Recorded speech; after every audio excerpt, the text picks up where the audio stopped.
हमारी hunger strike का नवा दिन है। हम लोग अभी 13 लोग हंगर स्ट्राइक पे बैठे हैं।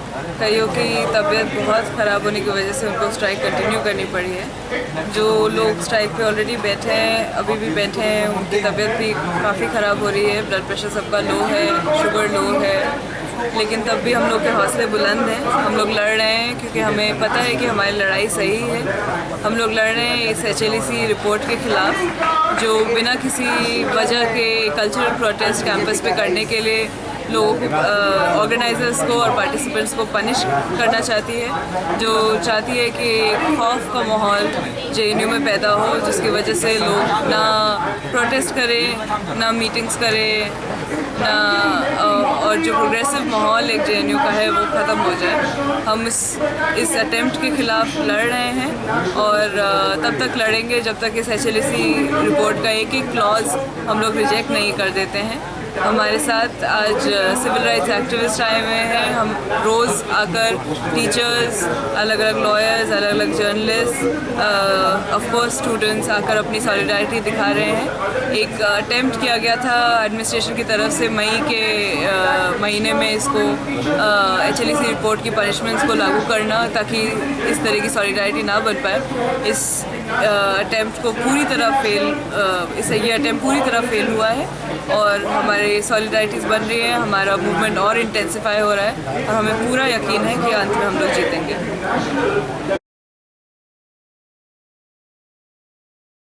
वास्तव में ये पूरा का पूरा आंदोलन जो JNU में हंगर स्ट्राइक के रूप में आज चल रहा है, ये सिर्फ JNU की लड़ाई है। ये पूरे देश भर में एक अपने अस्तित्व की लड़ाई है कि एक मानव होने के नाते हम कुछ बोल सकते हैं कि नहीं, सोच सकते हैं कि नहीं, अपने अधिकारों की बात कर सकते हैं कि नहीं।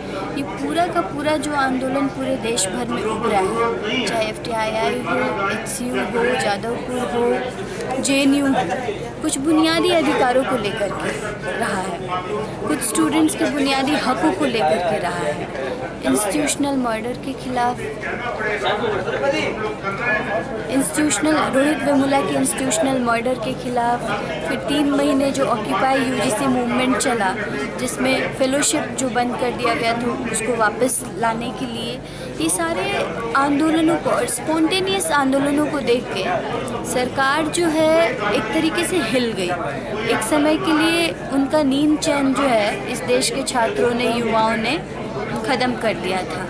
अब इन लोग की साजिश है कि पूरे के पूरे यूनिवर्सिटीज़ को, पूरे देश भर की यूनिवर्सिटी को किस तरीके से भगवा रंग में रंगा जाए, किस तरीके से जो यूनिवर्सिटी के माइंड हैं, जो सोचते हैं, जो क्वेश्चन करते हैं, जो बोलते हैं, जो कि सरकार की नीतियों के खिलाफ आवाज़ उठाते हैं, उनके माइंड को कैसे कैप्चर कर लिया जाए, उसको कैसे सेफ्रेनाइज कर लिया जाए, ये वास्तव में पूरी की पूरी साजिश है। और आज जब JNU में जिस तरीके से HCU में हुआ, आज JNU में भी जिस तरीके से स्टूडेंट्स की धरपकड़ हुई, जेलों में भेजा गया, देशद्रोही कहा गया, तमाम सारी चीज़ें हुई, लोगों को हॉस्टल से बाहर निकाला जा रहा है, 5-5 साल के लिए आउट ऑफ बॉन्ड कर दिया जा रहा है, और एक फर्जी रिपोर्ट के आधार पे, एक डॉक्टर्ड वीडियो के आधार पे, बिना किसी हमारे बिना पक्ष को सुने बिना, कुछ खास जो कास्टिस्ट लोग हैं, राकेश भटनागर जैसे लोग, उनको अपॉइंट करके हम लोग के ऊपर जजमेंट जारी किया गया है। और आप इस रिपोर्ट के थ्रू देखेंगे कि किस तरीके से ख़ास तौर पे वंचित तबके से जो लोग हैं उनको टारगेट किया गया है।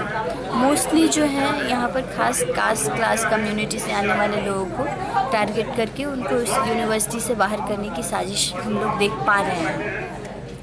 और आज जब एकेडमिक काउंसिल मीटिंग भी होने जा रहा है, पूरे देश भर से सिविल सोसाइटी से लेकर के टीचर्स, स्टूडेंट्स, सबका एक लेवल का सॉलिडारिटी हम लोग को मिल रहा है। उस समय में एक के बाद एक सरकारी फरमान आ रहे हैं। आज हंगर स्ट्राइक पे बैठना ही अनलॉफुल हो गया। ऐसा लग रहा है कि ब्रिटिश राज में पहुंच गए हैं, जहां पर हम लोग को बोलने का अधिकार नहीं था, जहां नो अपील नो वकील नो दलील की स्थिति यहाँ पर आ गई है। तो हम तो किसी को दलील भी नहीं कर सकते, हम बोल भी नहीं सकते, कुछ कर भी नहीं सकते हैं। अपने ही देश में जो है ठगा हुआ फील कर रहे हैं। बड़े अच्छे दिन जो आए थे, मतलब फील कर रहे हैं हम लोग एक नया रिजीम आया है जो एंटी स्टूडेंट है, एंटी रिजर्वेशनिस्ट है, जो एंटी पुअर है, जो एंटी छात्र है, एंटी मजदूर है, गरीब विरोधी सरकार है। तो ऐसी स्थिति में जब हम लोग का 10वां दिन शुरू होने जा रहा है हड़ताल का, और इनकी जो साजिश है कि तमाम तरह से प्रेशराइज करके पनिशमेंट दे के हम लोग को हॉस्टल से निकाल के फाइन करके हमारे जज्बे को दबा देंगे ये लोग, हम लोग को डरा देंगे, धमका देंगे और आगे हम किसी सही सवाल के लिए बोलेंगे नहीं, आंदोलन नहीं करेंगे, तो ये उनकी भूल है। ऐसा होगा नहीं। हमारे ऊपर ये जितने ही दमन डालें, हमारे इरादे उतने ही बुलंद होंगे और ये आंदोलन उतना ही बढ़ेगा।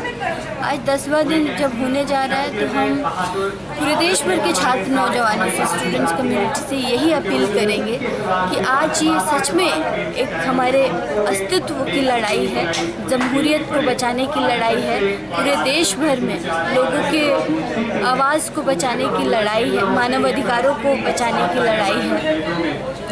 उसमें भारी तादाद में जितना ज़्यादा से ज़्यादा पूरे देश भर के स्टूडेंट्स यूनाइटेड हों, बोलें, लड़ाई में शामिल हों, आंदोलन में शामिल हों, उससे इस देश के लोकतंत्र को मजबूती मिलेगी। और जिस तरीके से ये फासिस्ट सरकार आई है, इस फासिस्ट सरकार को इस देश का युवा पीढ़ी ही जवाब दे सकता है। ये युवा पीढ़ी ही आंदोलन को लीड करके उनको करारा जवाब देगा और उनको बताएगा कि ये देश, ये संविधान किसी एक पार्टी की बपौती नहीं है। इस देश में, इस लोकतंत्र में गरीब का, हर कास्ट का, हर क्लास का, हर धर्म का, हर जाति का, सारे के सारे लोगों का समान अधिकार है। और अपने अधिकारों के लिए अगर वो लड़ते हैं, उसको असंवैधानिक कहना, उनको जेलों में ठूसना, उनको लाठियों गोलियों से मारना, तमाम सारी यूनिवर्सिटीज़ को कारागाह में तब्दील कर देना, ये साजिश नहीं चलेगी बहुत दिनों तक, क्योंकि आज स्टूडेंट कम्युनिटी जो है जाग गया है और अपने राइट्स को असर्ट करने के लिए आगे बढ़ रहा है।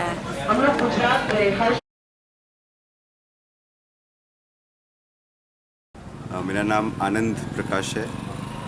आज इस हंगर स्ट्राइक का 10वां दिन शुरू होने वाला है। ये लड़ाई जो हम लोग पिछले 10 दिन से लड़ रहे हैं, ये सिर्फ कोई एक जेएनयू का ख़ास मुद्दा या का कोई ख़ास इंसिडेंट या कोई ख़ास पनिशमेंट के ख़िलाफ़ लड़ाई नहीं है। ये लड़ाई बोलने की आज़ादी के लिए लड़ाई है। जो हमारा डेमोक्रेटिक स्पेस है किसी भी एक एजुकेशनल इंस्टीट्यूशन को, उसको बचाने की ये लड़ाई है। और सिर्फ यही मुद्दा नहीं है, जैसे जेंडर डिप्रिविएशन पॉइंट है, वो इस बार से जेएनयू का एडमिनिस्ट्रेशन जो फीमेल स्टूडेंट्स था उनको जो 5 एक्स्ट्रा डिप्रिविएशन पॉइंट मिलता था वो ख़त्म करके उसको क्वार्टाइल के बेसिस पे कर दिया है। तो उसके लिए भी ये लड़ाई है, ओबीसी रिजर्वेशन को फुलफ़िल करने के लिए लड़ाई है। और एक अपील आखिरी में करना चाहते हैं कि क्योंकि ये लड़ाई जेएनयू का एक स्पेसिफिक लड़ाई नहीं है, तो हम जितने भी प्रोग्रेसिव सेक्शन हैं सोसाइटी में, हम सबको अपील करते हैं कि आइए इस लड़ाई में शरीक होइए। लड़ाई रोहित वेमुला के लिए है, लड़ाई जिशा के लिए लड़ाई है। और ये लड़ाई हम तब तक जारी रखेंगे जब तक हमारा सारा डिमांड्स फुलफ़िल नहीं हो जाता है। जो एडमिनिस्ट्रेशन है, जो हाई लेवल इंक्वायरी कमेटी है, जो पनिशमेंट मिला है हमारे सारे साथियों को, वो पनिशमेंट को रोल बैक नहीं कर लेते हैं, तब तक ये लड़ाई जारी रहेगा। शुक्रिया। इनकलाब जिंदाबाद।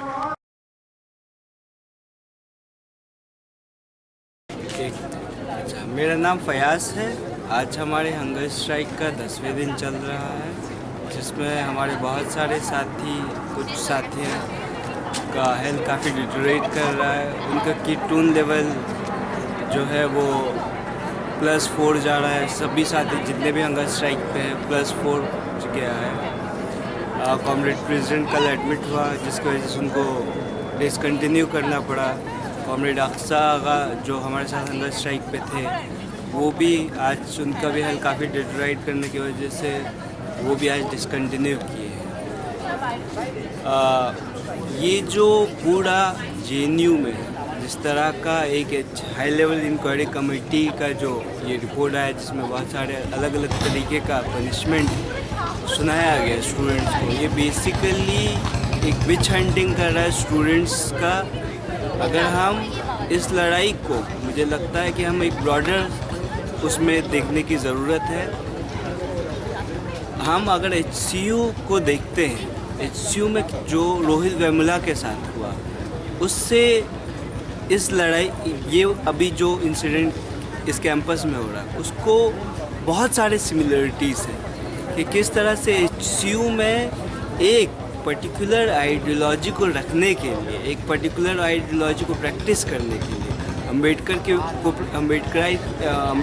को प्रैक्टिस करने के लिए आपको विच हंट किया जाता है। किस तरह से ऊपर से एक फरमान आता है और उस फरमान के चलते बहुत सारे स्टूडेंट्स को निकाला जाता है, पब्लिक प्लेस में उनको बैन कर दिया जाता है।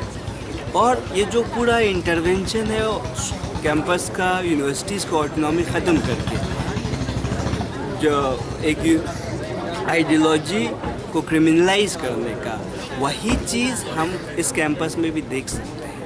यहाँ पे भी जो स्टूडेंट्स का विच हंट किया जा रहा है, वो भी उसी तरह से हम देखते हैं कि किस तरह से पहले एकदम सीरियस चार्जेस लगाते हैं, उसके बाद यहाँ पे फरमान जो बाहर से आ रहे हैं, जो नागपुर से आ रहे हैं, उसको इम्प्लीमेंट करने के लिए स्टूडेंट्स के ऊपर चार्ज लगाया जाता है।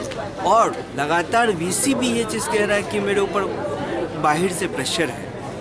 तो ये चीज़ पूरा कनेक्टेड है। देश भर में आज के समय जो भी एक पर्टिकुलर आइडियोलॉजी को नहीं मानते हुए, RSS की आइडियोलॉजी को अपोज करने वाले जितने भी आइडियोलॉजी रखने वाले लोग हैं, उन सबों को क्रिमिनलाइज किया जा रहा है, उसको विच हंट किया जा रहा है। इसका सीधे सीधे मतलब है कि यहाँ पे भी जो HCU में जिस तरह से रोहित वेमुला के साथ हुआ और हज़ारों छात्र के साथ पहले भी जो हो चुके हैं, जो मार्जिनलाइज सेक्शंस से आते हैं, वो जब अपनी बात रखते हैं उसको ऑप्रेस करने की कोशिश करते हैं, जिसके वजह से इंस्टीट्यूशनल या मर्डर कर दिया जाता है। आज यहाँ पे भी ये लोग करने की कोशिश किया जा रहा है। हम इस संघर्ष को देखते हैं कि उसके खिलाफ एक लड़ाई की तरह देखते हैं और हम कतई ही जो रोहित वेमुला के साथ हुआ वो दोबारा किसी भी स्टूडेंट्स जो मार्जिनलाइज सेक्शन से आते हैं उनके साथ नहीं होने देंगे। दूसरा चीज़, अभी दूसरे फरमान्स भी लाए हैं। OBC का जो इशू था, उस जो उनको पॉइंट्स मिलते थे, उसमें भी बहुत बड़ा गबला किया जा रहा है, उसमें भी उनको निकाला जा रहा है। तो वो भी बहुत बड़ा इशू है।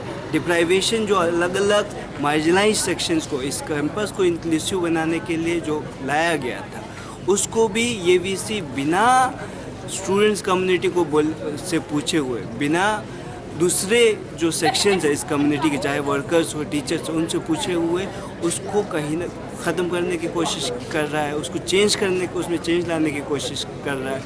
उससे जो माइनॉरिटी सेक्शन, चाहे वो दलित सेक्शन, ट्राइबल सेक्शन और जो अलग अलग बैकग्राउंड से आते हैं, मार्जिनलाइज सेक्शन से आते हैं, उनको कहीं ना कहीं इस कैंपस में घुसने से उनको डिप्राइव किया जा रहा है, उनको ऑप्रेस किया जा रहा है, उनको हाशिए पे लेके जा रहा है दोबारा। तो हम इसके ख़िलाफ़ भी ये लड़ाई है। और ब्रॉडरली देखा जाए तो इस देश की जमहूरियत को बचाने की ये लड़ाई है, डेमोक्रेसी को बचाने की लड़ाई है, पॉलिटिकल डिसेंट का जो स्पेस इस कैंपस में और इस देश में, उसको बचाने की लड़ाई है। और इसको बचाने के लिए हम पूरी शिद्दत से इस हंगर स्ट्राइक को चलाएंगे और दूसरे मूवमेंट्स भी इस देश में खड़ा करेंगे। शुक्रिया। इनकलाब जिंदाबाद।